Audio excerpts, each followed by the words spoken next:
A paz do Senhor Jesus para todos. Estamos dando início a mais um episódio do nosso Pod Bíblia Cast. E hoje quem nos dá essa honra é o nosso amigo pregador Ubirajara, né? Então já para a gente começar, já quero falar para vocês, segue aí, ativa o sininho de notificações, se possível também compartilha para as mais pessoas também para ser alcançada o debate que vai ser abordado neste dia. E aí, Ubirajara, vamos com você? Paz do Senhor, Jaérson, Paz do Senhor a todos que acompanham o Pod Bíblia. Gente, que maravilha, né? A gente está acostumado com podcast, Pod Bíblia. E é uma satisfação estar aqui com vocês para falar um pouco sobre Reino de Deus, abordagens teológicas. Estamos aqui à vontade. Amém. E hoje, gente, o tema que iremos desenvolver hoje, né? O debate que vai ser desenvolvido hoje, a respeito dos sinais que realmente afirma que a igreja do Senhor não irá passar pela grande tribulação. E de antemão, Birajara, eu já queria saber de você, de onde veio esse desejo de estudar um livro muito complexo, que é o livro de Apocalipse. De onde veio esse desejo de você mergulhar nesse livro? E também é autor também de já 2 livros, né? Um grito por sua volta. E Esmina está chegando agora. Penso de Deus. Então, de onde veio esse desejo, Birajara, de você militar a respeito de estudar profundamente o livro do Apocalipse? Mas, na verdade, não é nem um desejo nosso. Isso praticamente parte do princípio que Deus tem chamado específica para pessoas específicas, tarefas específicas para pessoas específicas. Na verdade, eu nunca pensei em pregar sobre arrebatamento, apesar que eu já prego já há muito tempo. E as minhas referências no Brasil sempre foram o pastor Napoleão Falcão e outros pregadores que pregavam sobre escatologia. Mas Napoleão Falcão simplesmente era a minha referência. Só que o despertar nos anos 90, o novo na fé, falando sobre o balde de Cristo, esta geração de 90, para quem não sabe, é uma geração que viveu a expectativa da volta de Cristo, baseada em quê? Década da colheita, aqui no Rio Grande do Norte. E a gente ouvia muitos pregadores falando da volta de Cristo. E isso inflamou a igreja e aquela geração. Em meados de 2003, 2004 para 2005, despertou na minha curiosidade de pregar sobre a volta de Cristo. E aí eu comecei a estudar. E dentro desse panorama de estudo, falando sobre arrebatamento, mensagem simples, e aí acontece um sonho. E nesse sonho, Deus me despertou a conhecer mais sobre escatologia bíblica, e a gente vai tocar no assunto aqui hoje. É bênção de Deus. Irmão, eu sou leitor do livro aí do Birajara, e é incrível o livro dele, como já começa a respeito desse sonho. Eu queria que você falasse um pouco também, Birajara, desse sonho que fez aí, você se acordou aí, que teve esse despertamento, né? Conta um pouquinho desse sonho aí. Muita gente me pergunta, Jefferson, porque esse sonho é muito impactante. Eu digo que ele foi mais uma revelação do que um sonho. É um sonho, uma revelação. Eu morava na Delfine Freire, aqui no bairro Boa Vista. Assim que eu casei, eu morei lá. Minha mãe morava na Manuel e eu morava na Delfine Freire. É chamada hoje, aqui em Mossoró, a Rua da Fábrica de Sabão. Sei onde é. Então, você conhece ali. Eu congregava na congregação Boa Vista. Então, Avenida Coelho Neto, próximo à Pousada Shalom. Então, acordei um certo dia, de madrugada, fui ao banheiro e voltei, adormeci e tive esse sonho, essa revelação. Nessa revelação, eu acordava e não encontrava a minha esposa e os meus filhos. E olhe bem, naquela época eu não tinha filhos ainda, mas já está no contexto futuro. E eu não encontrava a minha esposa e meus 2 meninos em casa. Imaginava, bem cedo, que eles tivessem saído para quê? Para algum lugar, culto doméstico, culto matutino? E aí eu procurei minha esposa na cama e meus filhos não encontrei. E eu ouvi um barulho lá fora. Barulho de muita gente chorando, gritando. E quando eu abri a porta, que é aquelas portas antigas, né? Minha casa é simples, que abria só de cima. Lá de cima e de baixo. Abria multidão de gente correndo para a Avenida Coelho Neto, desesperada, gente chorando. E quando eu saí na calçada, o pessoal me via e perguntou, você picou? Eu disse, o que está acontecendo assim? Jesus voltou. E começavam a gritar, Jesus voltou. E quando eu olhava para a esquina da Coelho Neto, eu vi uma multidão de gente.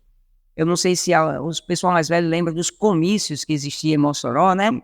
Que ficava o pessoal nas calçadas com aquela fita e as passeadas passando no meio da avenida. Então, quando eu vi aquilo, eu corri desesperadamente lá para a esquina e quando cheguei na esquina encontrei algo surreal. Eu encontrei uma faixa branca e uma multidão ao lado que não conseguia passar, não adianta forçar porque não passava. Eles queriam passar, mas não passava, e quando eu olhei, eu vi uma multidão incalculável de pessoas de vestes brancas, como fosse resplandecendo com luz, um rosto muito bonito, e as pessoas tudo sorridentes, olhando em direção à caminhada da Coelho Neto. Em frente à congregação da Boa Vista tinha uma rampa branca, cheia de nuvem, uma glória, como fosse o sol, que não conseguia olhar direito para lá. E aí as pessoas subiam nessa rampa e desapareciam, todas elas caminhando. E aí, no meio dessa multidão, eu começava a chorar, e eu dizia assim, Jesus voltou e eu fiquei. Desespero, hein? E eu começava a chorar desesperadamente. Só que no meio daquela multidão, um ser que estava no meio da multidão, muito grande, mais de 2 metros de altura, muito bonito mesmo. Ele olhava para mim, só ele que olhava, e ele fazia assim para mim entrar. E eu disse, eu posso entrar? Ele disse, entra. E aí eu passava por debaixo daquela fita branca, ninguém conseguia, mas eu passava. Eu ia até no encontro dele, ele fazia assim para mim, apontando em direção lá atrás. E aí eu saía correndo atrás da minha esposa e meus filhos e encontrei os 3 no meio daquela multidão, sorridente, mas eles não me viam, não me tocavam. E eu tentava abraçar ele, não conseguia, eu começava a chorar. E aí, na hora desse choro, eu me despertei, eu acordei. Acordei em pranto, gritando, abraçando minha esposa e meus filhos. E ali surgiu a ideia de estudar sobre escatologia bíblica.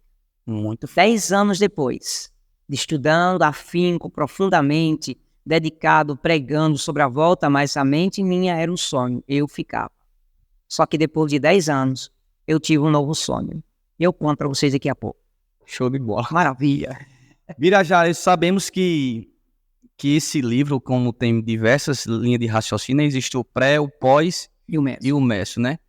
Então, hoje, como o Birajara defende aí o pré, né? Eu queria que você falasse aí para os nossos internautas os pontos que afirma a respeito do que a Igreja do Senhor não irá passar pela grande tribulação. Em primeiro lugar, Jefferson, quero deixar bem claro que, independente de pontos doutrinários, teologicamente falando, academias teológicas, eles não diferem da posição de crermos no arrebatamento. Tanto o meso ou o mit, como o pós e o pré, acreditam piamente no arrebatamento. Apesar de que existe uma nova ala da teologia, que é a adventista do sétimo dia, que eles acreditam que não haverá arrebatamento secreto. Essa expressão é interessante. Caso que todos vão ver, né? Então, é isso aí. E o que acontece? Eles acreditam que Cristo virá para Israel, certo? É um posicionamento hoje de alguns pastores de renome no Brasil, não vou citar o nome por ética, mas alguns pastores de muita relevância no Brasil, eles dizem que as promessas para Israel não existem mais. E aqui que nasce o perigo do pós-tribulacionismo e por que a doutrina pré-tribulacionista fortalece nesse ponto deles aqui. A partir do momento que um pregador ou um pastor de renome afirma que não existe mais promessa para Israel, todas as promessas estão para a igreja, ali você já abre um precedente de heresia. Por que, Birajara? Eu já disse isso várias vezes, eu queria que os irmãos estivessem acompanhando isso aqui, é muito interessante, porque é o seguinte, promessas correlacionadas a Israel são promessas feitas em Abraão, promessas terrenas. Deus é fiel para cumprir essas promessas. Ezequiel 37 fala da restauração de Israel espiritual, cultural e política. Vou dar um exemplo. Quando Jesus disse assim, quando a figueira florescer, observai que já chegou. Aí ele começa a tratar sobre a questão da figueira, que é Israel, que é uma simbologia. Figueira, sinal, né? Exatamente. Figueira, oliveira e videira são 3 árvores que simbolizam Israel. Espiritual, cultural e política ou nacional. Israel, quando voltou sua terra na diáspora em 48, quando Oswaldo Aranha e David Curion assinaram o decreto para se tornar Estado em um dia, profeticamente falando, o que aconteceu? Aconteceu que a figueira floresceu, Israel voltou para casa. E agora Israel fortaleceu, e nós estamos vendo hoje isso aqui, Israel é menor do que o Estado de Sergipe, ninguém consegue destruir Israel. Verdade. Por quê? É uma nação de Deus. Essa promessa está assegurada num plano de Deus para Abraão. Abraão tem uma promessa que Deus daria a terra a Israel, terra por promessa, Deus é fiel. O que acontece? Só que Israel se conclui do seguinte, ele se estruturou, ele voltou à sua terra nacionalmente e culturalmente. Veio as celebrações, as festas voltaram a acontecer, Israel foi restaurada a sua terra, certo? Nação ou nacionalidade e culturalmente a sua cultura. Porém, Israel não foi restaurada ainda espiritualmente. Espiritual. Por quê? Porque Daniel vai dizer isso aqui para nós em Daniel capítulo 12 e Zacarias 12:10, que diz que naqueles dias, quais dias? No final da grande tribulação, Israel vai ver Cristo descer para vir estabelecer o reino milenial e aí eles repararão o erro que cometeu e é o texto que diz e eles verão até mesmo que transpassaram. Então quer dizer que nessa época aí, a igreja do Senhor já está arrebatada. Isso é um assunto que a gente vai entrar agora no assunto. É só um pano de fundo para você entender. Certo. Quando Israel reconheceu o Messias na volta dele em glória, não é a volta de Cristo no arrebatamento, em glória. Eu vou explicar isso aqui agora. Ele reconhece e ele é restaurado espiritualmente. Diz, o espírito de súplica e de graça entrarão no coração deles e eles clamarão fortemente no monte do vale do Meguido, no vale de Josafá, e Cristo virá em glória, pisará nos montes e separará bodes e ovelha. Israel reconhece o Messias e ao reconhecer o Messias ele é restaurado espiritualmente. Então ele entra na terra, aí se cumpre a palavra linda que eu estou me arrupiando agora. Vinde bendito do meu Pai, possui por herança o reino que está preparado desde a fundação do mundo. Israel tem promessas correlacionadas a Israel, ou a Abraão, promessas terrenas, promessas correlacionadas à igreja, promessas em Cristo, promessas celestiais. Paulo disse aos Filipenses 13:20, a nossa pátria não é aqui, é lá em cima. O que é que diz Hebreus 13:14? Nós não temos cidade permanentes aqui, gente. Nossa cidade é lá no céu. Então, esse é o pano de fundo. Aí vem a questão da colocação da visão. Pré, meso e pós. O meso até que é mais maleável. Eles acreditam que a igreja passará por parte da parte, é o começo, digamos assim. A metade, né? Chamada 42 meses, 1.260 dias ou 3 anos e meio. E depois a igreja será arrebatada. Até que tem fundamento algumas coisas dele. Eles erram e pecam por atribuir algumas seções da Bíblia ao passado do início da igreja. Então aí você já difere. Qual é a visão pré-tribulacionista em relação ao pós? O pós-tribulacionismo, eles dizem o seguinte, que a igreja passará pela grande tribulação baseado em textos que ele se isola do contexto, segundo a carta de Paulo aos Tessalonicenses e segundo a Pedro 3:7. Mas quando você pega o texto, você vê o fundamento. Eu poderia citar aqui vários. Como não dá tempo, mas pelo menos aqui vai ficar seguro. Vamos lá. Nós que somos pré-tribulacionistas, a gente acredita na volta de Cristo por duas etapas, não são duas vindas. Lembre-se, isso aqui é muito importante. É muito importante. A segunda vinda de Cristo... Diferença, né? A segunda vinda de Cristo, gente, ela não pode ser atrelada à questão do arrebatamento. Vou explicar. O arrebatamento da igreja se dará na segunda vinda de Cristo. Ou seja, a segunda vinda de Cristo começa com o arrebatamento da igreja. Nós estamos aqui. E Jesus vem e arrebata a sua igreja. A palavra arrebatamento é raptare, do grego raps, é raptare ou rapazo. Significa tomar com força para um lugar para outro. O que acontece com isso? Partindo do princípio que o pré-tribulacionista esteja certo, que é uma colocação minha, a igreja será arrebatada a qualquer momento. Aí eu pego aqui. Vamos lá. Se eu creio que a igreja passará pela grande tribulação, e dentro da matemática bíblica, acredita-se que 7 anos haverá de tribulação. Foi profetizado por Daniel 9, 27 e 24. Faço a página depois. Exato. Agora, um fator aqui. Primeira observação que eu faço para os pós-tribulacionistas. Se você pegar Daniel 9, 24, está escrito assim, é a Bíblia, não sou eu, está escrito assim, 70 semanas estão determinadas sobre o teu povo e a tua santa cidade. A pergunta é, quem é este povo, quem é esta cidade? Ok? Vamos lá. Paulo, escrevendo aos Efésios, capítulo 3, verso 1 a 11, Paulo fala da dispensação da graça em um mistério chamado igreja. Cristo é o mistério da igreja. Quem fundou a igreja? Jesus. Em Cesareia de Filipe, Mateus 16 e 13. Jesus chama os discípulos e pergunta, quem diz os homens a respeito do que eu sou? E ele diz, Senhor, anda dizendo isso, aquilo é outro. E o que acontece? Acontece que Jesus, Pedro, sai no meio da multidão e revelado por Deus, diz, tu és o Cristo, o Filho do Deus vivo. Aí Jesus diz, bem-aventurado és tu, filho de Jonas, mas não foi a carne e o sangue que te revelou, mas foi meu Pai que te revelou. Mas sobre a sua afirmação, vou estabelecer, o termo no grego é estabelecer. Estabelecer a minha igreja e as portas do inferno não prevalecerão contra ela. Cristo não está falando da igreja local, está falando da igreja universal. Porque essa igreja não fechará. Pode até fechar templos, mas a igreja continua sendo nós, ok? Parte do princípio que Deus fundou a igreja. Cristo fundou a igreja. Então, a igreja é fundada por Cristo. Aí uma observação clássica, que isso é teologicamente já discutido na academia.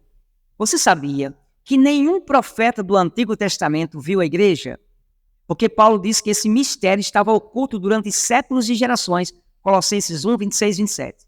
Este mistério, que é a igreja, estava oculto durante séculos e gerações, e Deus quis fazer conhecida qual é Cristo em vós, esperança da glória. Aí você vai para Efésios, e lá no versículo 1 ao verso 11 do capítulo 3, diz que Paulo diz que este é o mistério que estava escondido em Cristo, a igreja multiforme, graça e sabedoria de Deus. Então, nenhum Antigo Testamento, você pode pegar a Bíblia, e você procurar os profetas maiores e menores, eles não faz referência à igreja, ele faz referência a Israel.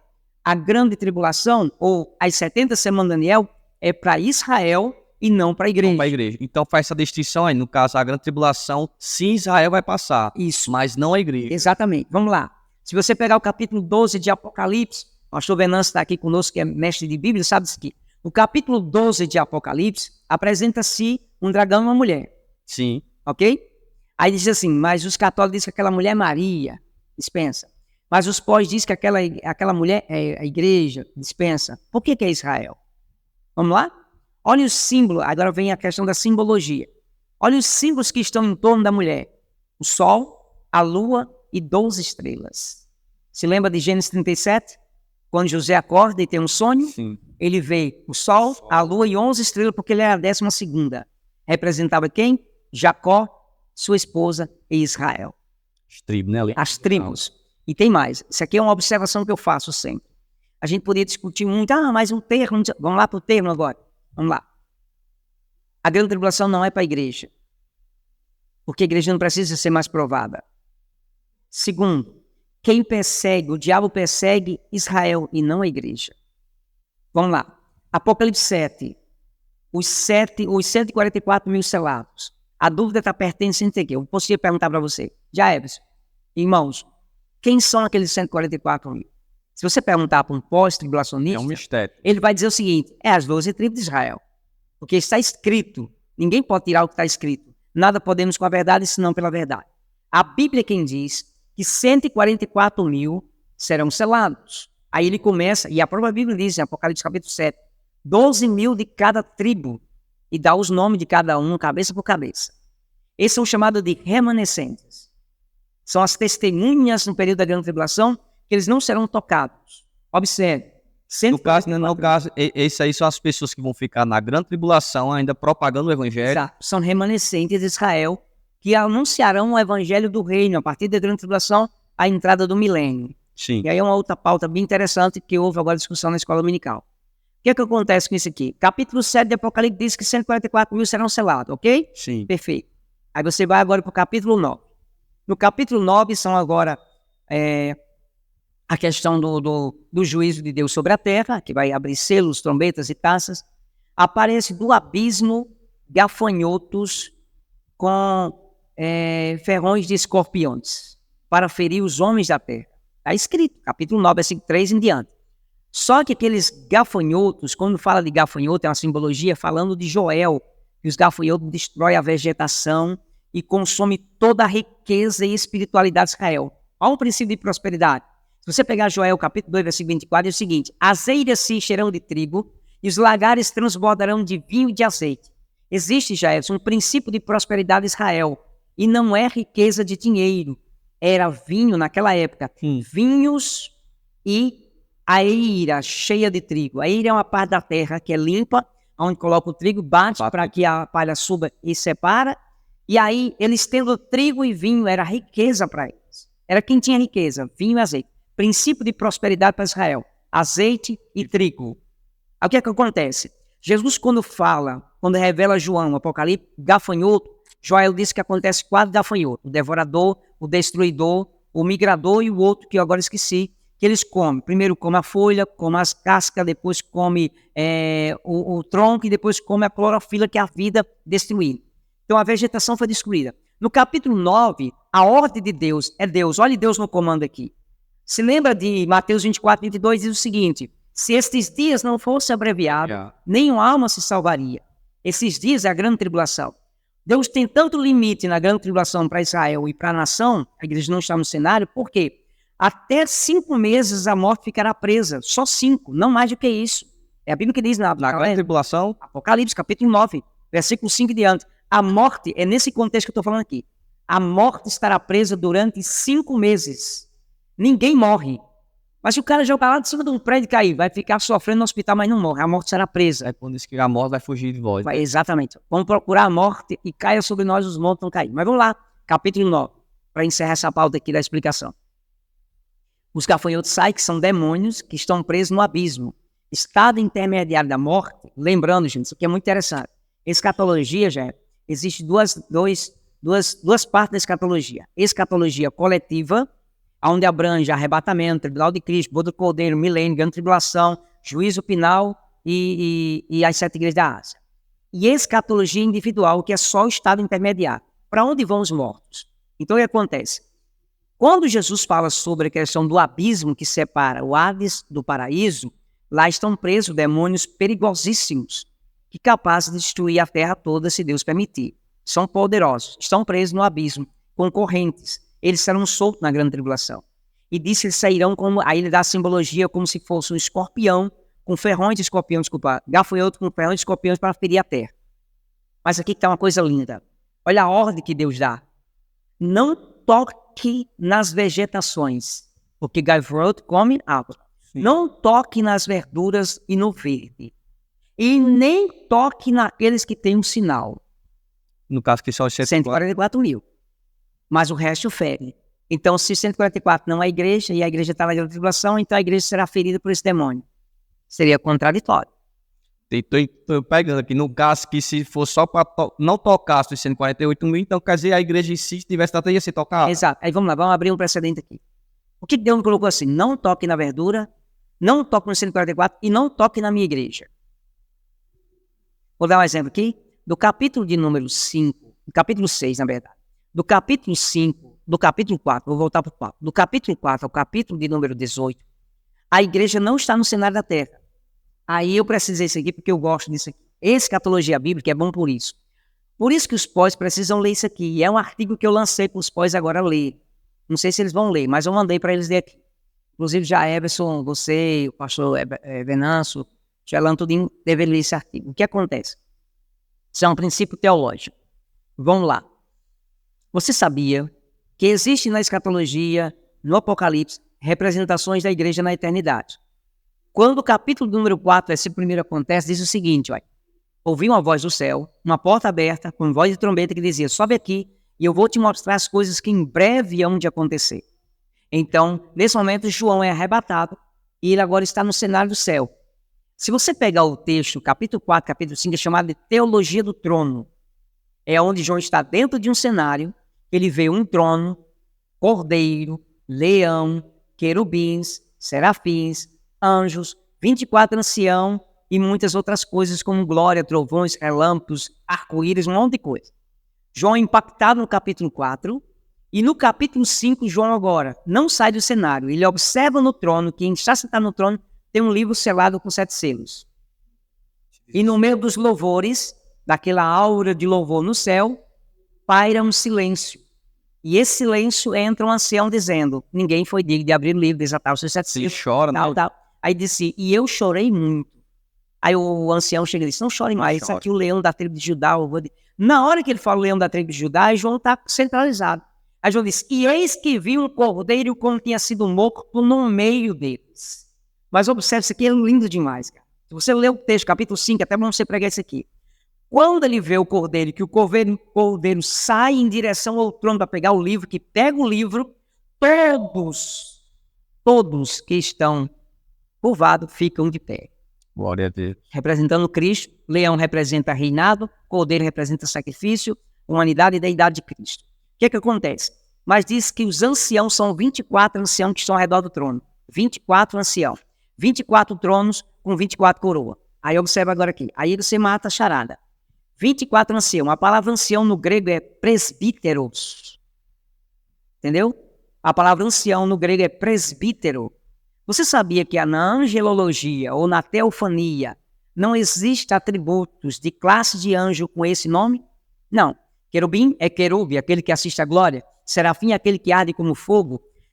Anjos ou santos anjos são aqueles que guardam, revelam e servem à eternidade. Arcanjo e o anjo Miguel, e o arcanjo Miguel. São classes diferentes de anjo. mas não existe no céu ancião no termo para anjos. Observe, ancião é uma palavra presbitério ou presbítero, que é atributo para homens e não para anjos. No caso ali já estava representando a própria igreja do Senhor arrebatado. Exatamente. E aqui eu concluo dizendo o seguinte, lindo demais. Onde é que está? Você não vai encontrar na Bíblia anjo recebendo coroas, mas a igreja. Paulo disse a Timóteo, escrevendo a sua última carta, despedindo, desde agora, coroa da justiça aguardada, a qual o Senhor, justo juiz, me dará naquele dia, não somente a mim, mas a todos quanto amarem a sua vinda. Olha a carta a Esmina. Vá para Esmina, segunda e a sexta carta, Esmina e Filadélfia. São as únicas que não foram criticadas, e as únicas que falam de coroa. Ser fiel até a morte, e dar-te-ei a coroa da vida. Como guardaste a palavra da minha paciência, eu também te guardarei da hora da tentação, que há de vir sobre todo mundo. Eis que veio sem demora. Guarda o que você tem, para que ninguém tome a sua coroa. Coroa é para a igreja. Jesus disse, aquele que vencer reinará comigo. Aquele que vencer sentará comigo no meu trono. Outra coisa, 24 tronos. Quem senta no trono não é anjos, é a igreja. Então, coroa para a igreja, trono para a igreja, presbítero é atributo de anjo.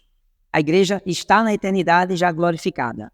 Foda, é porque as pessoas... Eu tenho o costume sempre de ouvir isso aí, o Birajara, que tem muitos que querem afirmar que a igreja vai passar pela grande tribulação pelo fato da antiguidade, a história ali por alguém, pronto, Isaías foi morto a isso. Muitos homens de Deus foram mortos, decapitados por amor à palavra, sim, mas isso aí não significa que a igreja é necessário passar pela mesma ação que um dia um profeta, um homem de Deus passa. E se também nós for levar em conta, agora no século XXI também tem muitas pessoas também morrendo. Exato. Morte.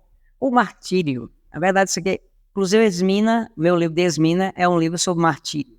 Eu falo sobre Helena Blavatsky, eu falo do diácono romano, eu falo dos pais da igreja, eu falo de Policarpo.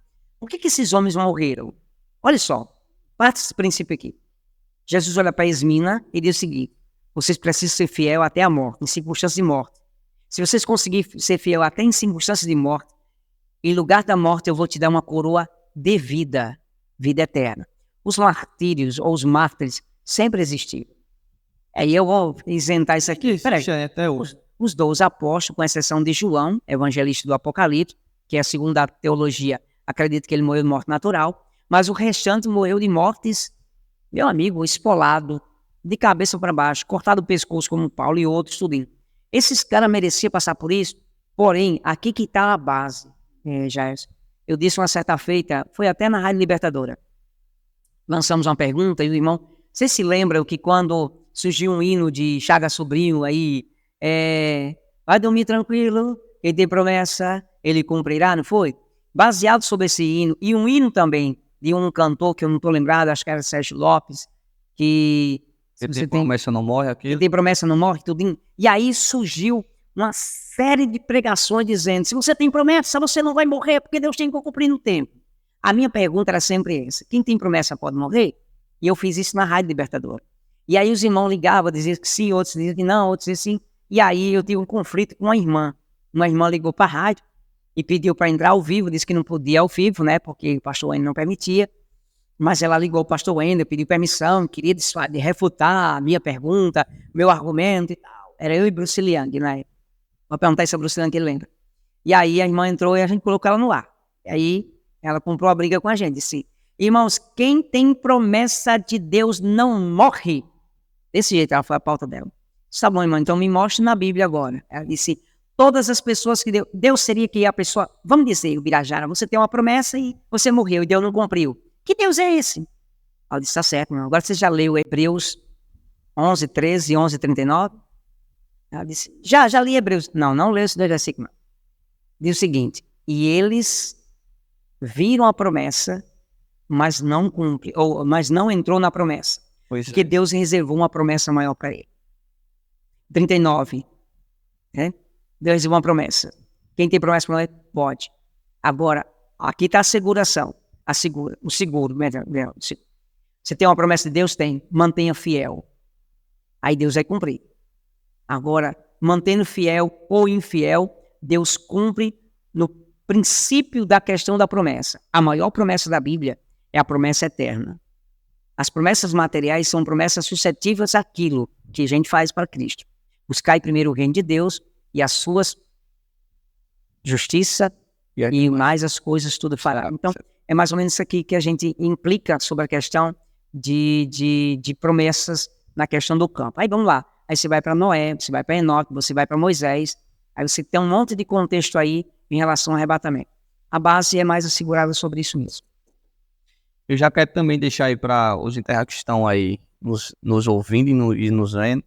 Você comenta aí o que é que você acha aí, se você é pré, ou pós, ou médio, né? Meso, né? O que é que você acredita aí? Se a igreja vai passar pela grande tribulação, ou se a igreja vai ser arrebatada? Eu sou pré, né? Eu defendo, iremos subir para a glória, porque eu creio que nós não fomos salvos predestinados para a ira de Deus, né?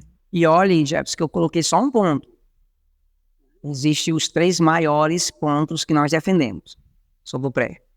O arrebatamento da igreja na questão do campo da ideia. Bem rapidinho isso aqui, um segundo só, 1 minuto só. Se eu creio que haverá um arrebatamento, e haverá um arrebatamento porque foi escrito, Jesus queria buscar a sua igreja. Só que você pega Paulo, e Paulo é o cara mais espetacular na escatologia. Depois de João, vou considerar João porque é a revelação do Apocalipse.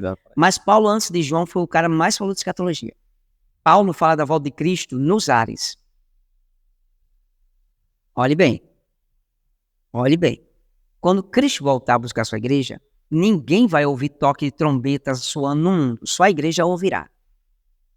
Quer que eu prove isso? Hebreus 9, 28. Cristo apareceu a primeira vez sem pecado. Aí ele começa a falar sobre Cristo veio para salvar e tal. Hebreus 9, 28. Aí diz assim, ele aparecerá a segunda vez sem pecado, não para salvar, mas por aqueles que esperam por ele. A palavra apareceu, o verbo aparecer no grego é horal, significa ser visto. 1 Coríntios 15, 5, 6, 7 e 8. Paulo diz, quando Cristo ressuscitou, foi visto por Cephas, que é Pedro, por Tiago, por quase 500 irmãos, aí vai citando e termina com ele. E por último, por mim, que sou nascido fora de tempo, ou chamado de abortista, né, que ele fala isso aqui. O que acontece? Para quem Cristo apareceu após a ressurreição? Só para a igreja. Por isso que a doutrina da ressurreição era questionada pelos saduceus, fariseus e os outros membros das cortes da sinagoga. Porque a ressurreição era comprovada pelas mulheres e pelos discípulos de Cristo. E até hoje é questionado. Ninguém mais não viu, né? Só a igreja viu. No arrebatamento da igreja, só a noiva ouvirá Jesus chamar e subirá com Cristo. Paulo fala do encontro do noivo nos ares. É Paulo que diz. No caso, a segunda parte é quando vem realmente o juízo. Então vamos lá, classificar. A gente acredita em 2 etapas. A segunda vinda de Cristo, 2 etapas. Arrebatamento, Cristo vem até as nuvens, a igreja encontra com ele nas nuvens e vai para o tribunal de Cristo. Passa-se 7 anos aqui na terra e nós estaremos no céu celebrando com Cristo. Ceia e bodas. Regozijai-vos, exultai, já chegou as bodas do Cordeiro, Apocalipse 19, 7.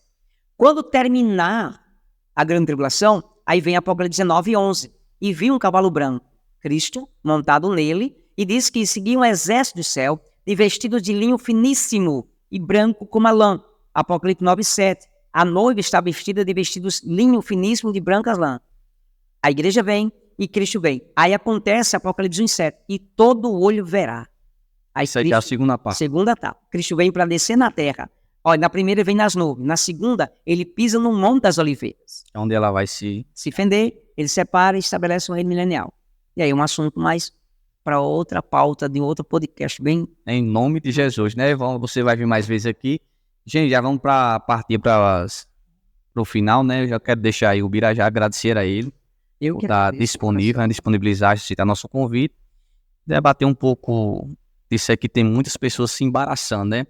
Birajara, já quero que você deixe aí suas redes sociais, seu Instagram. Pronto. Como é que faz também para adquirir seu livro?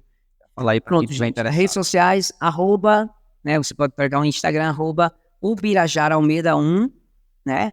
E você vai seguir lá que a gente vê o seu perfil pra gente acompanhar. Canal do YouTube? Canal no YouTube, você coloca escritor Birajara Almeida, tem umas mensagens minhas lá muito interessantes sobre o Apocalipse, inclusive estudos bíblicos lá também. Bom, essas 2 redes sociais são principais. Quem quer adquirir o livro, você pode ir mostrar lá, adquirir na Fonte de Luz, chegando ali na Merissá, aqui na Merissá. Aqui, ó, bem pertinho. Aqui, do lado. Do lado aqui. Do lado aqui, a Merissá, chama lá, vai lá e você adquire nosso livro com a livraria Fonte de Luz. Quer adquirir comigo, é do outro estado, quer adquirir, entre em contato conosco pelo telefone 84-DDD 9-9205-6305. 99205-6305. Você fala diretamente com o pessoal e ele estará direcionando. E aí nós temos surpresa esse ano, né? Não podemos contar agora. Tem coisa boa aí pela frente. E agradeço a oportunidade. Obrigado a vocês que nos cederam a oportunidade para falar um pouquinho só, porque assunto poder dar um podcast de 4 horas. Vai ter mais oportunidade aí, né, pra gente falar, em nome de Jesus. Pastor Venâncio Pegar aqui. o pastor Venâncio, o irmão Elan Feitosa ali que tá aí do lado ali, só observando. Obrigado por tudo. Mas queremos louvar a Deus por cada um de vocês e que Deus abençoe e até a próxima, em nome de Jesus.